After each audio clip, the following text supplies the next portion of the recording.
I am with my background fabric cut plus my fusible fleece, and I'm going to attach this background fabric to the fleece.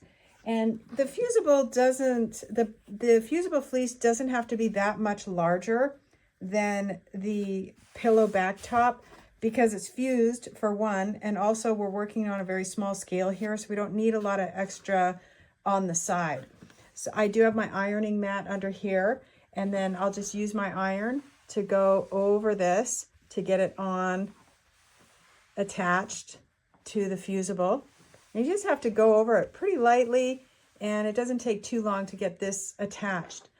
Now, there are two methods that we're going to talk about, because the first method is we're going to put the quilting lines on right after we have attached our background fabric to the fusible before we do the applique.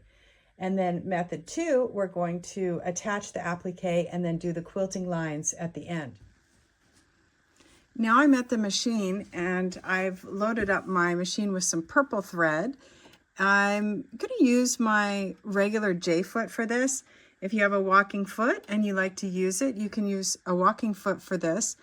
But because we have attached the fabric to the fusible, it's really easy just to use that J-foot. Now I'm going to do very unstructured quilting lines. And what I mean by that is I'm really just going to do some curvy things on the diagonal, and I'm going to do it throughout.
I've added my quilting lines. This is method one.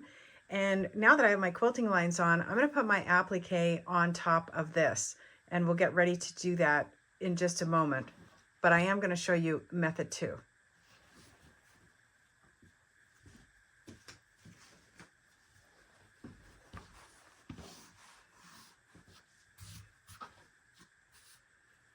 This is method two, where I've attached my background fabric to the fusible fleece, and then I've attached my applique and I've gone around my applique with a zigzag stitch.